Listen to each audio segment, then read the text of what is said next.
What is it like to come face to face with evil? To confront your worst nightmare? When a killer comes calling, there's often no escape. A man who can kill is evil beyond belief. To truly encounter evil is a rarity most will never experience.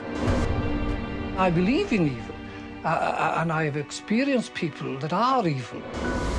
But for those unfortunate few who do and survive to tell the tale, the mental scars often never heal. I couldn't breathe. My eyes felt bulging. All I could see was his face on my face, and he was just staring into my eyes. We meet the men and women whose lives have been forever altered by their brush with the beasts who live among us. This is Encounters with Evil.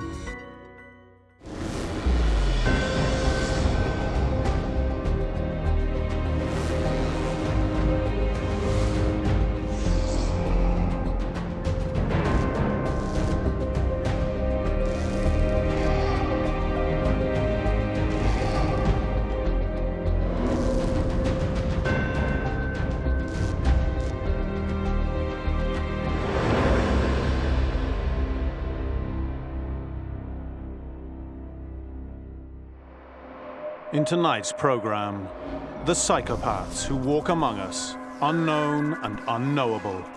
Men and women incapable of empathy who prey on the innocent and the abandoned. A psychopath is somebody who is wired differently in their brain to other people. Psychopath is somebody who has very little guilt, who actually mimics emotions. Not all psychopaths are violent, not all psychopaths are murderous, but there are a very small minority who have a predilection for serious offences. Coming up, Scottish serial murderer and rapist Peter Tobin, who hid behind numerous false identities to conduct a 15-year reign of terror. For an hour and a half of my life, he left me on his own, so I literally grabbed my son and went to the coach station. One of Britain's most notorious sociopaths, Moore's murderer Ian Brady, incarcerated for over 50 years for his terrible crimes against children. She said, let me go home to Mummy. I'll not tell them you've hurt me or harmed me, just let me go home to Mummy. But first, a horrific portrait of a psychopath, Joanna Dennehy, one of the UK's most frightening female killers.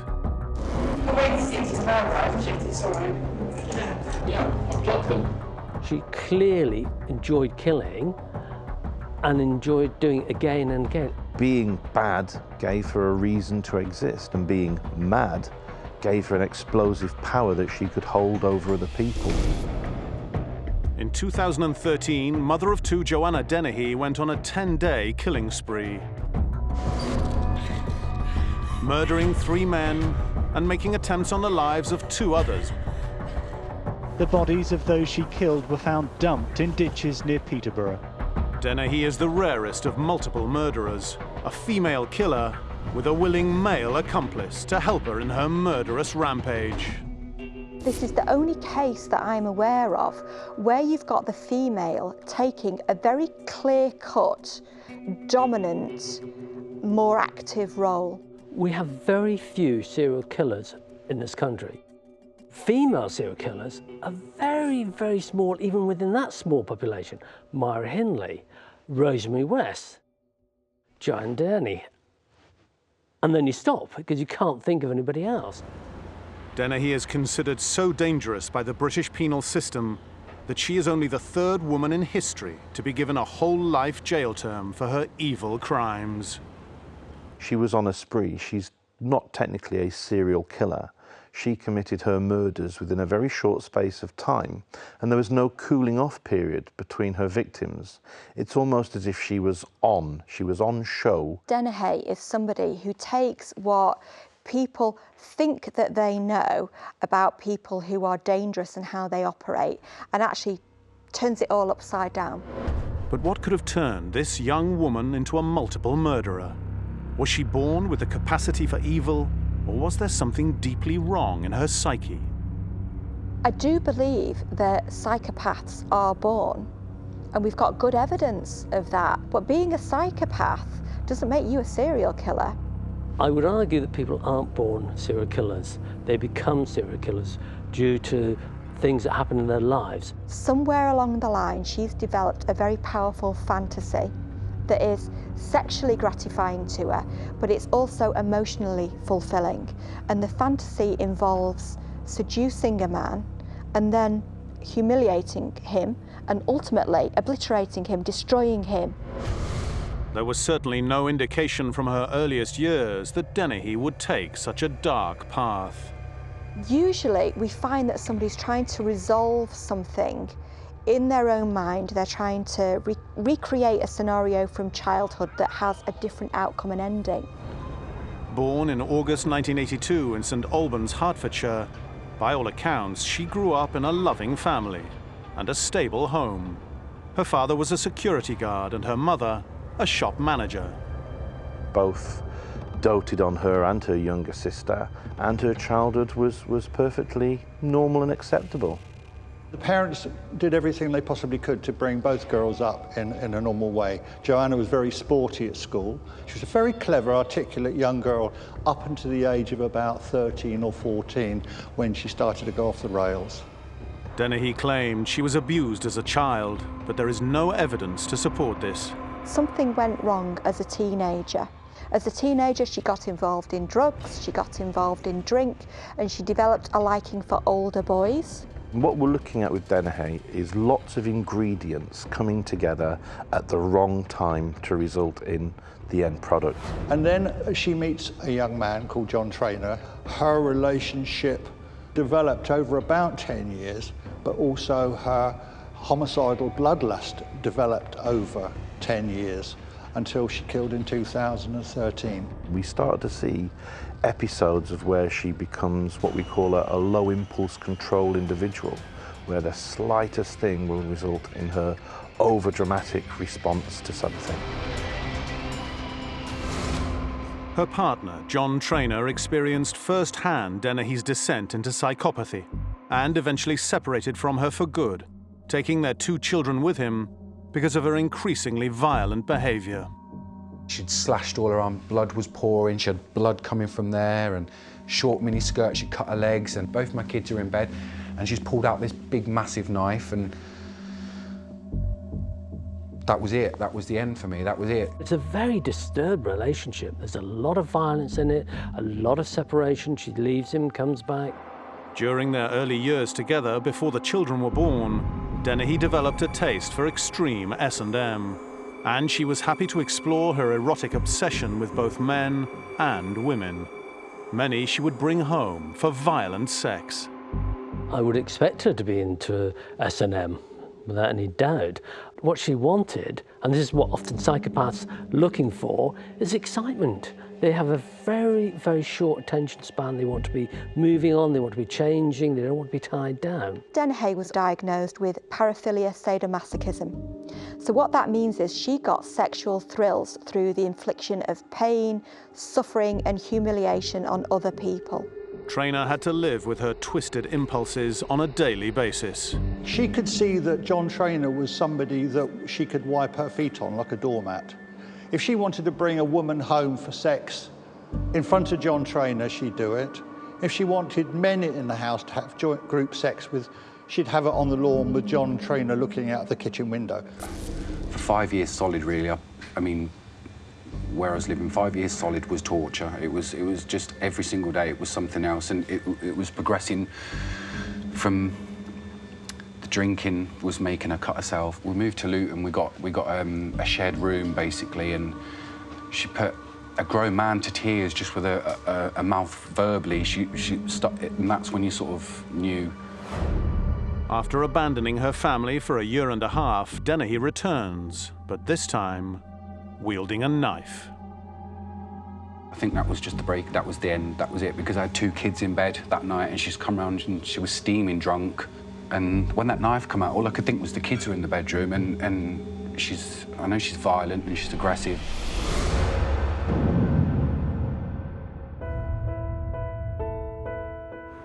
After the couple split, Dennehy moves to Peterborough and rents a bedsit.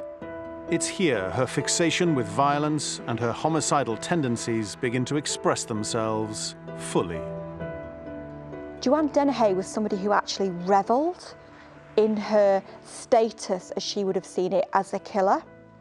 She was somebody who wanted to be seen as imposing, threatening. She was known to her neighbours as man-woman, not because of just a lack of femininity, but because of this male bravado that she had about her, this very deliberate aggression. Joanna Dennehy's homicidal tendencies fully emerged after she met a man, a very tall man called Gary Stretch. At 7 foot 3 inches, Gary Stretch dwarfs Dennehy, yet he falls under her psychopathic spell completely. And then the killing spree starts.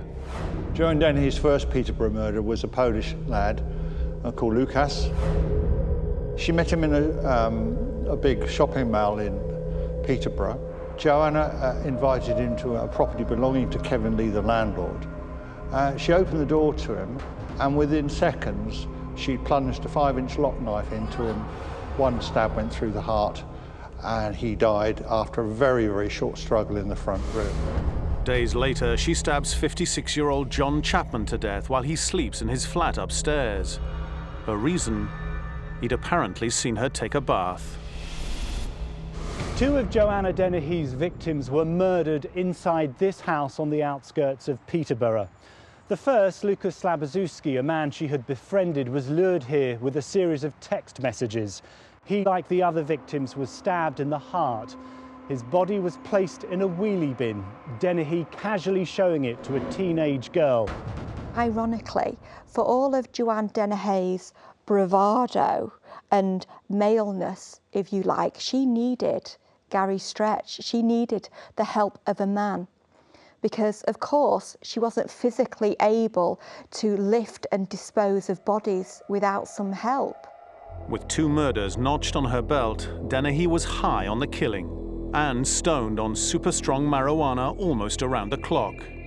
The pleasure-seeking, that's what a lot of psychopaths like, is the pleasure and the killing. And she clearly enjoyed the killing. And she made a joke about Britney Spears' song, "Whoops, I've done it again." She's got the characteristics that we would associate with a psychopath. But Dennehy's murderous journey wasn't over. She'd started an affair with her landlord, Kevin Lee, when she'd rented her bedsit, and he was becoming alarmed by her disturbed behaviour. She was having an affair with Lee, and a couple of days before she killed him, he told his wife about the affair. So he's gone home, told his wife he's having an affair with her, and then 2 or 3 days later, she kills him. Dennehy was worried he may alert the police if he learned of the deaths on his property. For her, there was an obvious solution. She invites Kevin Lee to come round to the house where the Polish guy was murdered, and she says to him, "I want you to dress up in a black sequined dress and we'll have sex." He went round to the house where Joan was waiting for him. He slipped into something more comfortable, which is the black sequin dress. And after he'd put it on, she attacked him with a dagger. He was the only man to suffer any defensive wounds on his hands or his arms. He put up a desperate struggle for his life. She and her accomplice, Gary Stretch, dump Kevin Lee's corpse in a ditch, still wearing the black sequined gown. There, they performed one final act of degradation. He was found there a good few days later, wearing the black sequin dress. It was pulled up to expose his buttocks, and they'd inserted a metal bathroom object into his rectum. This is a woman who has a need to murder, but not just murder, humiliate men.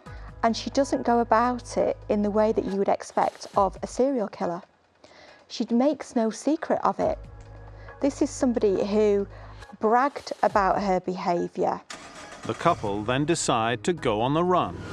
There are some suggestions that she very much saw herself and Stretch as being a latter-day Bonnie and Clyde, and she was very keen on the idea of amassing 9 murder victims before having some glorious showdown with law enforcement in which her and Stretch would be killed.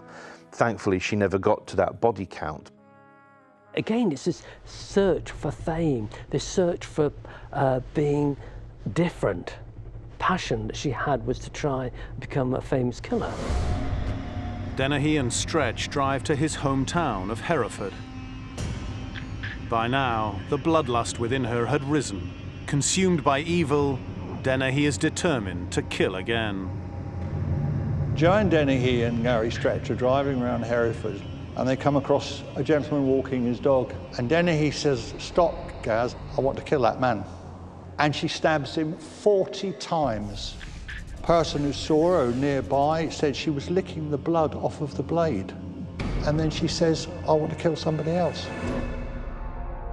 10 minutes later, she attacks 57-year-old Robin Bereza, a retired fireman out for a run. He manages to fight off her frenzied knife attack, and Dennehy flees the scene. When she stabbed her final 2 victims who survived, she was talking to them as she did it. She was telling them what she was doing, almost as if she was providing a director's DVD commentary to her offending. Following the second frenzied attack, every available police officer in the county is tasked to hunt down Dennehy. Within hours, they've cornered her, and she's arrested.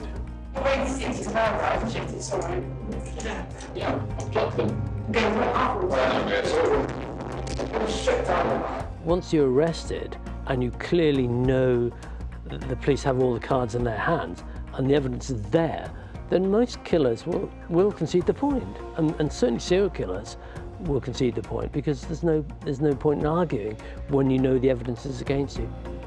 Stretch is caught soon after. Having left a legacy of death and shattered lives, Dennehy is sentenced to life in prison without the prospect of release. She is dangerous and will be for a long period of time. Evil, no. Dangerous, yes. Many serial killers and multiple murderers evolve in their offending, escalating from attacks and assault, often to sexual crimes, and ultimately to murder. This developmental pattern is one forensic psychologists and criminologists are familiar with. Some serial murderers and serial sexual offenders do evolve, and they graduate from petty crimes such as voyeurism or stealing items through to more serious personal assaults, and ultimately on to stalking behaviours and then murder. But are such people born this way, with a desire to act out evil impulses, psychopaths destined to become killers? Or do they have a choice in the matter? People in general are very reluctant to the idea of accepting that anyone could be born evil, could be born bad.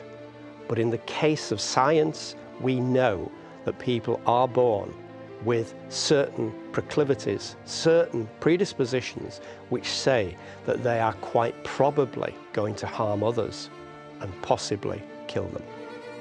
So this is all grey matter. So this is just picking out those areas that are statistically particularly reduced in the psychopathic group. There's always going to be an interaction between their genetics and their childhood environment.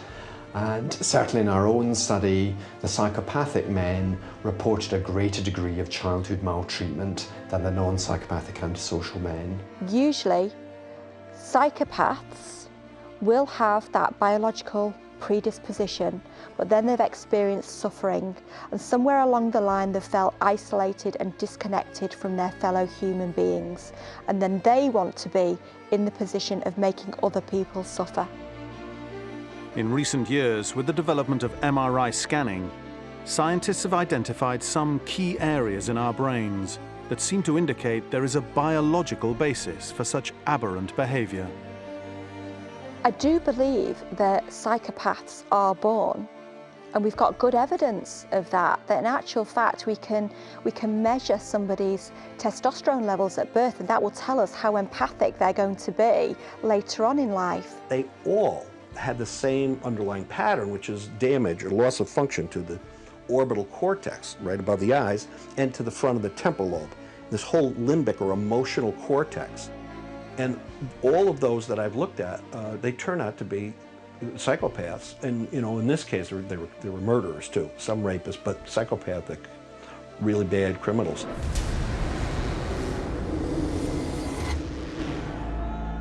Peter Tobin is one of the United Kingdom's most notorious serial killers.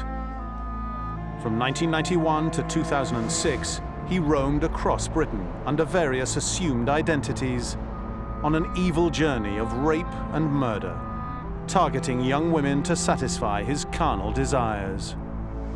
Peter Tobin is someone who is very clearly psychopathic. From his earliest childhood right through his life, he was someone who was indifferent to the feelings of others. He would treat them as objects. They were just toys for him to play with. He was actually very careful and meticulous about the way he did it. He's a serial killer that has been convicted of killing 3 people, but we don't know how many other people he has killed. His face always haunts me. It's got a rather strange, thin, kind of creepy face. It's always sent a slight shiver down my spine. During a 15-year killing career, Tobin abused, raped, and murdered 3 women. But these victims were only the ones that police could prove in court. There are a number of unsolved murders and unsolved serious sexual assaults that some people have tried to tie Tobin to, either because he was geographically present at the time of those crimes, or because those crimes specifically have the same MO as those crimes for which he's been convicted of. So far, Tobin has refused to admit any connection with other killings that UK police are interested in. His refusal to confess to anything, I think even the crimes that he has committed and been convicted of, is a sign of his psychopathy. The youngest girl of the 2. Tobin first really came into focus for police in 1993, when he was the prime suspect in a sexual assault and rape case of 2 14-year-old girls in the Portsmouth area.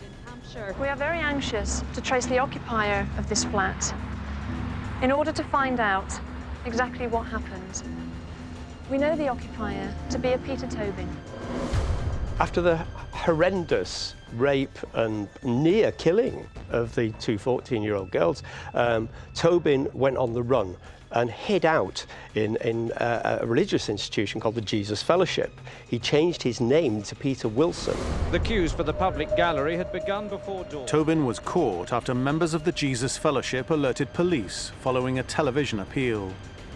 On the 18th of May 1994 at Winchester Crown Court, Tobin enters a plea of guilty and receives a 14-year prison sentence. 10 years later, now 58, Tobin is released on licence and moves to Paisley in Scotland. Here, he's required to keep in regular contact with his probation team, as he's on the sex offenders register. He lived, I think, quite quietly in the community. I mean, he made a number of friends and acquaintances. He found a home at the church. He assumed the name Pat McLaughlin. And I think he found a bed and board at the church because he presented himself as someone in need.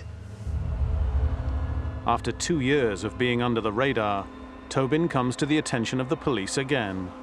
Angelica Kluck was in Scotland to work on her English, but she didn't have a lot of money. But she was also doing odd jobs around the church, and apparently she was always particularly helpful to Tobin. And I think in her head they'd become friends. Perhaps in Tobin's head they were also friends, and something snapped in him, or perhaps he was always actually grooming her, winning her friendship and her trust, so that he could attack her and make her his next victim.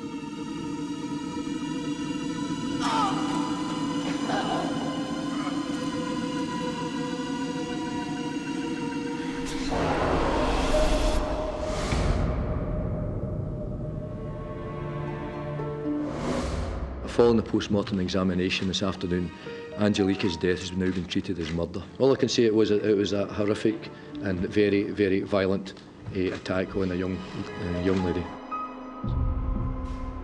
Tobin conceals her body, most likely still alive, beneath the floor in the crypt.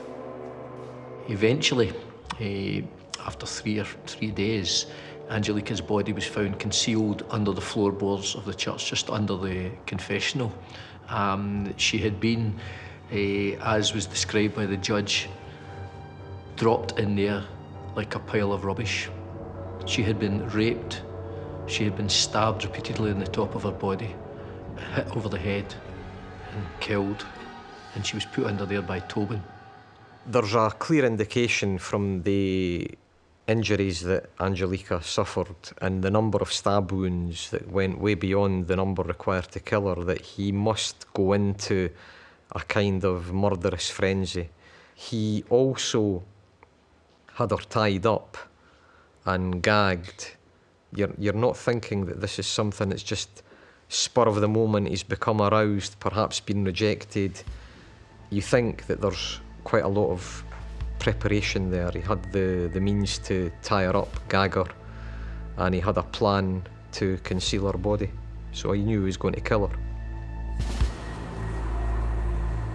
With the murder discovered, Tobin once again goes on the run, this time to London, where he checks into hospital under the alias James Kelly. But the publicity around the ghoulish church murder means he's swiftly identified. Strathclyde police cuff and charge the killer. Peter Tobin, a convicted sex offender and now a convicted murderer. His anger overflowed as he was led from court this evening. The grisly manner of Angelica Cluck's violent death led police to conclude she may have been just one of many to die at Tobin's hands. Tobin, in my mind, must have committed other crimes. The ferocity of the assault on Angelica and the way that he concealed her. And the following day, you know, he had actually rebuilt and painted a shed where part of the attack had taken place. He'd moved it with someone else and he'd repainted that. So he'd gone to lengths. And in my mind, I thought, when I saw the body and the state she was in, I thought, we may be dealing with a serial killer here. I think the type of person who can conceal and then move a body is a psychopath, a serial killer. It's someone who's going to do it again and again. It's their pastime. And it was quite clear, I think, to investigators, it was clear to me as a journalist when I read about it, that was not this guy's first murder. That was not the actions of a guy who's killed for the first time. With Tobin behind bars, an investigation into his past is fast-tracked. Operation Anagram was quite properly and logically set up after Angelica Cluck's murder, because here we had a 60-year-old man who had committed the type of murder that very, very few people, even other people who've killed, would have been capable of carrying out. A team of detectives set about exploring previous places Tobin had lived in the UK, in the hope of matching up his timeline with other murder inquiries or missing persons cases. It's not long before they get a result. We found out that he lived in a place called Bathgate in Scotland. And the year that he lived in Bathgate in Scotland was the same year that a young woman called Vicky Hamilton had gone missing. Vicky was last spotted waiting here for a bus to Falkirk. She'd never made the journey from her sister's house through Bathgate before and was anxious to get home. When the bus arrived, she wasn't there to get on. She was here, just a mile away at the home of Peter Tobin in Robertson Avenue. He'd abducted the 15-year-old, drugged her with sedatives, sexually assaulted her and killed her, using a knife to chop up her body. A month after Vicky disappeared, Tobin moved from here to the other end of Britain. Quite early on in this process, they had two really solid strikes. And when Tobin's flat was searched, Tobin's former flat in Bathgate was searched, and a knife was found in the attic with human tissue on it, which matched Vicky Hamilton's DNA. Obviously, they had hit absolute gold dust in terms of the investigation. DNA forensics proved Tobin had killed Vicky, but police still had a problem as her body was missing and Tobin refused to help. It was in Bathgate, West Lothian, that Tobin had lived with his third wife, Kathy, who had a son with him at just 16. After his capture, she shared her insight into the twisted mind of her former husband on daytime television. I completely fit his victim's profile. I was 16, naive, vulnerable, and obviously also felt I knew everything because I was 16. Yeah. And that's similar to the other girls that have been in his life. I think having Daniel changed from me being a victim to perhaps becoming a possession with him. Kathy was a young woman with a son to look after. She didn't know that her husband was probably already a murderer. He was continuously increasing his levels of abuse towards me, and after we got married, we went to Scotland straight away, and at that point I was now 600, 700 miles away from friends and family and totally under his control. Vulnerable and alone, teenage Kathy is forced to endure his perverse sexual demands. Tobin then started bringing prostitutes back to their flat, and Kathy was forced to watch what went on. So that was part of the kick that he got. It was all about control. I think that was one of the key things that gave Kathy the strength and the absolute determination to get herself and her son away from him. For one moment, for an hour and a half of my life, he left me on his own and left the doors unlocked. So I literally grabbed my son and went to the coach station. Waiting at the coach station to get on the coach to Portsmouth was the worst hour and a half of my life, because I thought if he comes back to the house and sees I'm not there, there's only going to be one place I could have afforded to escape to, and I was absolutely convinced he'd find us at the coach station. Kathy escaped the dreadful relationship, unaware of his murderous activities at the time. It was Operation Anagram's investigation into Tobin's evil past that revealed the full extent of his crimes. Police came to his old home in Margate because they'd had a cold case review of the disappearance of Dinah McNichol, and information led them to this address. We actually looked at Tobin's life and where he had been, and we found out that Tobin had been he lived in Irvine Drive in Margate, Kent, and there was a missing female that looked like a Tobin. And I used this, you know, it was someone that had been hitchhiking, someone that was still missing, nobody had been recovered, called Dinah McNichol. And we found out that there was a trail from where she had been picked up as a hitchhiker, and her card had been used, and that track of where it had been used and the transactions went to Margate. Police officers dug their way down through what was an innocent child's sandpit. Beneath it, they found a thick layer of chalk, and beneath that, a body. But the body they found was not the one they expected. Instead of Dinah McNichol, the remains they'd uncovered were those of Vicky Hamilton. We came here to search for the remains of Dinah McNichol, or any physical evidence which might link her disappearance to that house. And that's what we will continue to do. Not long after Vicky Hamilton is discovered, the team unearth other human remains. Another awful discovery at 50 Irvine Drive. A body bag thought to contain the remains of Dinah McNichol, brought out from what was the most ordinary of houses. It is no longer.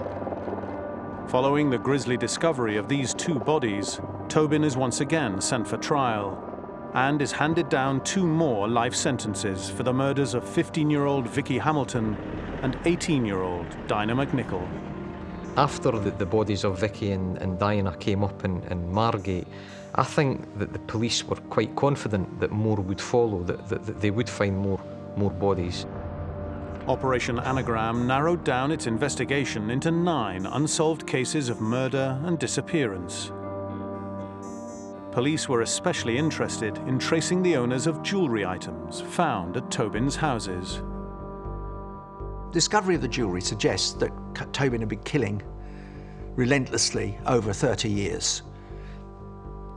But we will never know that for certain unless Tobin himself tells us. And I think that's highly unlikely. There has not been enough evidence yet to press further charges, and the Operation Anagram case file is now closed.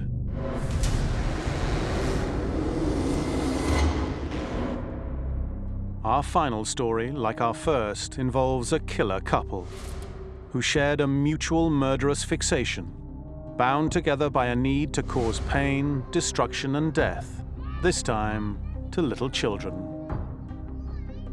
He's the extreme end of behaviour. He's a rarity even amongst killers. To this day, over half a century later, the case of the Moors murders still resonates with the British public, appalled at the horror and cruelty of Hindley and Brady, who killed and tortured 5 children, aged between 10 and 17. The Attorney General warned them that they would have to examine harrowing exhibits and listen to a distressing recording as the case went on. And one such exhibit was shown this afternoon, the hatchet with which the prosecution alleged that the accused Brady violently assaulted Evans, beating him over the head in the presence of Myra Hindley. Brady was very clearly sadistic. He was into sadistic sex from the beginning. One man who has some insight into the mind of Brady is forensic psychologist Dr. Chris Cowie, who has spent many hours in his company assessing Brady's mental health. They had to build special screens around the dock, glass and steel screens, because they were so worried that people would try and attack them. Packed benches, the dock semicircular with a shield of half-inch thick plate glass behind it between the dock and the public gallery. They had to use decoys when they were moving them to and from the courtroom. There's hordes of people outside chanting for their blood. They were saying it was the trial of the century. It was on every news programme and on the front cover of every newspaper. This trial is certain to make legal history, if only because the Attorney General himself is here leading for the prosecution. The Parliament at the time basically stopped hanging. So when he and Myra Hindley went to trial, it was already recognised that he wouldn't be hanged. At the time, I think most people in the country would have quite happily seen him being hanged. When Ian Brady and Myra Hindley came together as partners in crime, they formed what's known psychologically as folie à deux. The two were stronger together than they were separately. The thing about folie à deux is that you both share a common delusion. Usually it's family genetic connection, but the other variation on that is a husband and wife where they share the same delusion. When they come together, they almost like egg each other on into a situation which could become quite dangerous and homicidal. I don't think they were deluded about what they're doing. I think they clearly, well, he clearly enjoyed it, and she became involved and engrossed in the whole process. Brady and Hindley built each other up to become more powerful, more predatory, more abusive as a couple than they ever would have been on their own.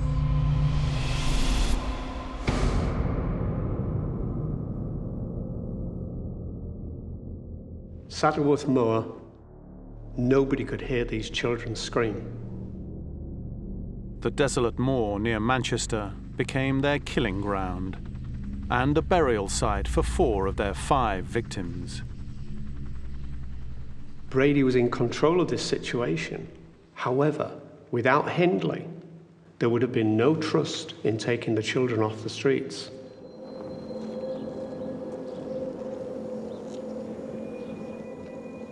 "16-year-old Pauline Reed was their first victim.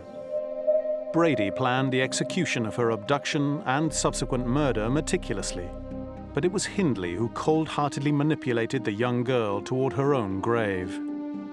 Pauline Reed was a bright girl, and she would have been on high alert for a bogeyman, not a bogey woman. She'd promised this girl some LP records if she would help her look for this glove on the moor. It looks like this. Can you help me find it? course, this girl went along quite innocently. But once they got her away from the road, they set on her.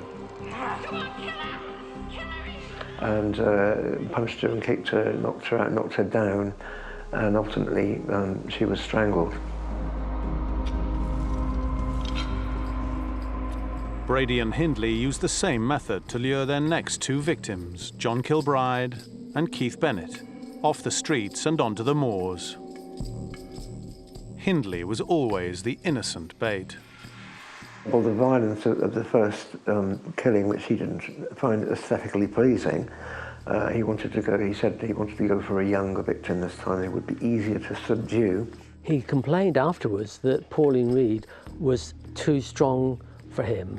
He didn't cope very well with her resistance. So by dropping the age group, he was much more in power and control. And they kidnapped John Kilbride, who was a 12-year-old boy. He took him up on his own onto the moor, and Hindley stayed in the car. There he was strangled and buried and sexually molested. But it was their treatment of their fourth victim, Leslie Ann Downey, that reveals the extent of their cruelty and inhumanity. Brady and Hindley went to the fairground on Boxing Day, and they went with the sole intention of finding a victim, and they spotted Leslie Ann Downey, a 10-year-old girl, and she was there on her own. She was taken to their home on the pretext of moving boxes. This, if you like, was a step further. What that meant, awfully for this little girl, is that they had the luxury of time and they had guaranteed privacy to abuse her. Brady had already got it in his mind that he was going to take photographs of whatever torture he was going to impose. Leslie Ann was undressed, she was gagged, and she was forced to have pornographic photographs taken of her. The whole thing was tape recorded. This was the famous Moore's murder tape that was played in court. What you hear is a little girl who is incredibly distressed, literally pleading for a mother, pleading for mummy and please to go home. Hearing the audio tape in court was devastating for everyone, especially Leslie Ann's mother. She was begging me, she said, "Don't make me get undressed, please don't make me get undressed." She said, "Let me go home to Mummy. I'll not tell them you've hurt me or harmed me, just let me go home to Mummy." And the reply was, "Shut your mouth, else I'll give you a good hiding." I mean, that wasn't a simple kill by any means. That was premeditated, systematic, mental and physical abuse of a little girl.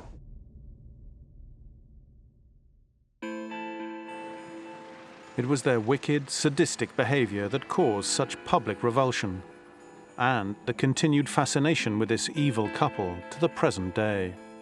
Their killing was the first time when a man and a woman had killed together and had killed a number of children that weren't related to them. There was nothing to do with family dynamics. They were killing because they wanted to kill children. Dr. Chris Cowie has attempted to diagnose the underlying reason for Brady's actions. He doesn't appear violent, he hasn't got a crazed look in his eyes, but that's what is so disconcerting about the man. That, I think, is one of the reasons that makes him so dangerous. He has the ability to manipulate and deceive to quite a remarkable degree. Brady also appears to present many of the classic symptoms of the psychopath. Is he psychopathic? I would suspect yes. He showed very little remorse for what he's done. Total lack of compassion for the damage that he's caused to so many people for so long. I mean, interestingly, having met him, the one thing that comes across is he's obsessed by Ian Brady. Brady is 74 now and has spent most of his entire life behind bars or in a mental institution. The Moors murders have defined him in the public eye. There are other killers who will fade into the background and everything else. He doesn't fade into the background. But I never saw any remorse. The only time I ever saw any remorse was when he was remorse for him, for himself.